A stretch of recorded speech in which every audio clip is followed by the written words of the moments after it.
სისხლის სამართლის რეფორმების შესახებ საუბრობენ თბილისში საერთაშორისო კონფერენციაზე, რომელშიც იუსტიციის, შინაგან საქმეთა და სასჯელ აღსრულების სამინისტროების წარმომადგენლები, აგრეთვე საერთაშორისო ორგანიზაციების წევრები მონაწილეობენ. ღონისძიების მონაწილეები თემატური სესიების მუშაობაში ჩაერთვებიან, სადაც წარმოდგენილი იქნება სახელმწიფო უწყებებში ბოლო წლის განმავლობაში გატარებული რეფორმები. კონფერენცია 3 დღეს გაგრძელდება.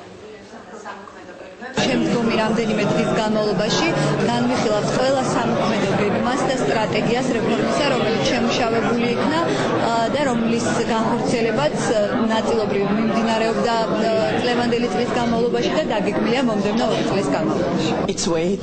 სისხლის სამართლის რეფორმა მნიშვნელოვანია საქართველოსთვის, რათა თქვენმა ქვეყანამ იაროს ევროკავშირის გზით. ჩვენი პროგრამა მუშაობს სისხლის სამართლის კოდექსის გაუმჯობესებაზე იმისთვის, რომ მოსახლეობა კმაყოფილი იყოს ამ კოდექსით. ვფიქრობ, რომ კორუფციის საკითხი საქართველოში აღმოფხვრილია.